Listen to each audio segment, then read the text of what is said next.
the great Canelo Alvarez in action this coming Saturday night against Nashville's own Caleb Plant.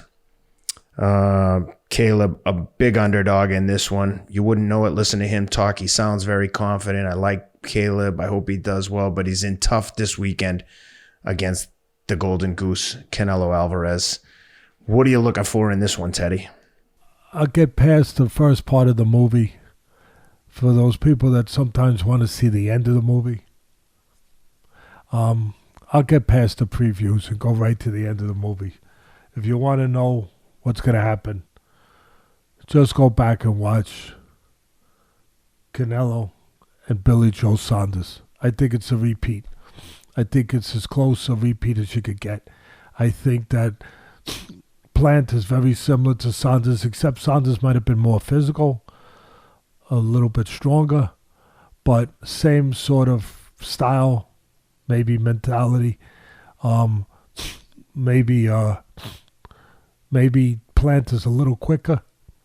But at the end of the day, both guys that made their living basically boxing, being technically sound in pretty much all areas, but not, and I said the same thing when I picked Canelo to knock out Saunders, to beat Saunders. A lot of people were getting on me saying, oh no, Saunders is going to pull it off. Saunders is going to blah, blah, blah, blah, blah, blah, blah, blah, whatever. I'm not right all the time. We know that.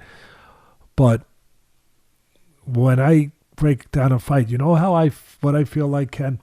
I feel like, obviously there's no guarantees. I'm not giving anyone a guarantee to go to my bookie and say, okay, put the house down. No, I'm not ever doing that.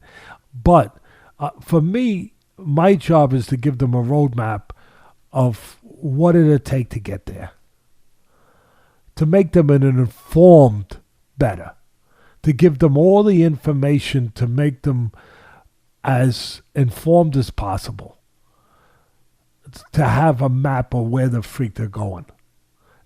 You know, at the end of the day, they might wind up in Oshkosh. I don't know. I mean, without navigation, I'd be freaking dead. I'd be dead. And somebody has to put it in my car, by the way. I can't even put it myself. Somebody's got to come in. Where you want to go, Ted? All right, let me type this in. Ba-boop, beep, bop, ba-boop, beep, beep. And they type it in, and guess what? I'm okay. As long as somebody doesn't call me and talk to me, and then I make that right-hand turn in 300 feet, and damn it. That was 200 feet ago. Damn it. I'm lost again. But that's for me, that's my job. Just to give you a map of what you should be looking out for. And it's identical to what I said in the analysis and the lead up to Canelo and Billy Joe Saunders. I said that Saunders is the kind of guy like Plant that is technically good in probably almost every area. He's got pretty good legs. He's got pretty good form with his punches. He's got decent speed. He's not terribly slow. He's got he knows how to box on the outside. He knows how to counter.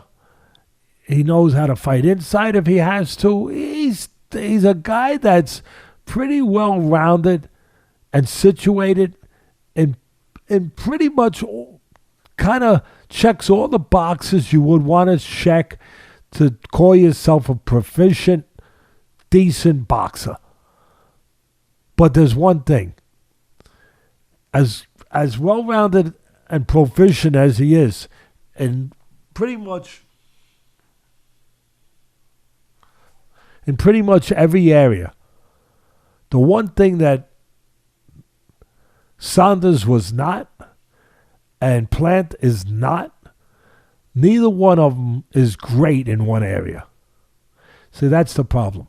They're all pretty good in one area, in all areas, but none of them are great in one area. And when you want to beat a guy like Canelo, you probably got to be great or pretty damn close to it in one area to beat a guy who is very good, if not great, in a couple areas. You have to be great in at least one area to beat that guy. At the end of the day, anything that they can do, Canelo can deal with at a better level, at a higher level. And again, if you want to be the store, you want to be that store that's better than Macy's, better than Gimbel's, better than, I don't even know if Gimbel's around anymore, better than Bloomingdale's. You better have a store that has one department in it, Ken, that's better, at least as good, if not better, than some of their departments. At least one. Oh, as a store, you don't have to have all of them, but you better have one department where you have better quality product than them. One. Just one department. Otherwise, you got no shot over Macy's, over Bloomingdale's. Well, I don't think that Plant has a shot over Macy's or Canelo because he doesn't have that one department where you can kind of wrap your hopes around and say, okay, I can win a fight if I'm good enough in this one department. If I concentrate in this one department, I can win the fight. I can hurt him. I can outspeed him. I can out-finesse him. But they don't have that one department. You know, they're both decent defensively, Canelo and Billy Joe. They were both decent. They don't go out there and say, hey, come on, hit me. But they're not a ghost in a ring. I'm not saying you have to be complete ghost, but maybe you have to be Casper, the friendly ghost, a little bit, because if he can find you, if he can hit you, he's got a good chance at this point in his career of doing damage and getting rid of you.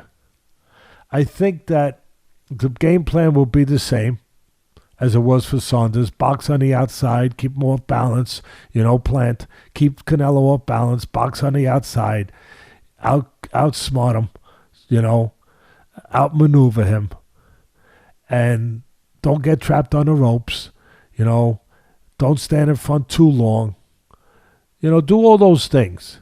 I just think somewhere along the line, the great Joe Louis, they can run but they can't hide. I just think somewhere along the line, Canelo will have his moment. And I think it'll probably be to the body. Because even if you box well, the one place that you can hit somebody is the body. And if somebody's got good legs, Plant has decent legs, he's going to have to show that. Well, going to the body can sometimes take those legs away. Take the air out of the tires, like I often used to say when I was calling fights at ESPN. Now someone else is probably saying it. Where take some air out of the radials and slow the guy down a little bit. Canelo's good with that left hook and the right hand to the body. He'll look to take some air out of the radials. I think the key to the fight, though, is for Canelo to use his jab. Forget about the body for a second. He's got to use, because if Plant does what I think he's going to do and what he should do probably, and what gives him the best chance to be successful, boxes on the outside, the jab is so important. Everyone looks at the jab of the guy who has the jab as being important, like Muhammad Ali. You have to jab if you're fighting, Joe Frazier or whoever. Somebody with a real good jab. You have to jab to beat Mike Tyson. But the guy on the other side of the equation, in this case, whoever it is fighting, say, Tyson, that guy being Tyson, the guy who's going to press, the guy who's going to deal with the jab and have to overcome the jab, it's important for that guy to use his jab to at least make the guy honest, to give him something to think about, something to worry about, and something to keep him busy, something so he can't dominate you with the jab. So it's very important to me for Canelo to use that jab to stabilize Plant on the outside, to keep him from having a jabbing party, to keep him from dominating with the jab, to keep him from just keeping him where he wants to keep him, to close the gap, to keep him honest, to keep him from pot-shotting. Because if Canelo's not jabbing, Plant's going to look to pot-shot, which Saunders did in spots effectively until he finally wore him down and broke him down and got to him. But, so the jab is really important for Canelo. Obviously, it's important for Plant, I know. But it's really important for Canelo not to just walk in and look for one shot. If he does that, then Plant's got as good a chance as he could have. But I just see Canelo using his jab to stabilize him, Plant, control him from pot-shotting, control him from having his way, track him down, and eventually stop him around the 9th round, 10th round with a body shot. Let me ask you this before we go any further. For the guys at MyBookie, if you're going to place a bet on this fight, please go to MyBookie. Use the promo code ATLAS for a 50% credit on your first deposit, up to $1,000. We love the guys at MyBookie. They've got lines on everything. But Teddy, the line on this fight is Canelo minus 1,000, plus 500 on Caleb. Do you like Canelo enough to lay 10-1 odds?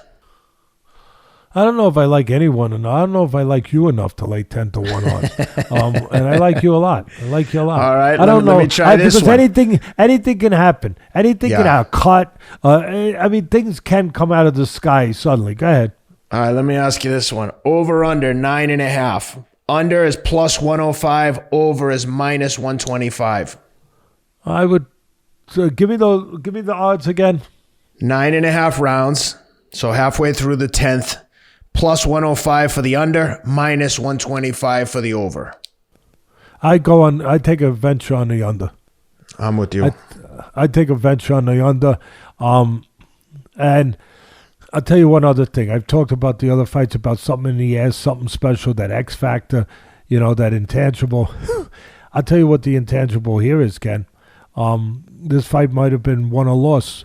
Might have been lost already. It could be. It could have been won. It could have been lost. Maybe neither. But when they did that press conference and Canelo shoved him and then he came back with the punch, Plant came back with the punch. When Canelo slipped that punch and then counted back and wound up cutting him his glasses, whatever it was, but he came back with the counter. He might have won the fight right there. Put it this way. He might have made the odds go up to 1,000 to what it is now. I don't think they were that high at the time. I really don't.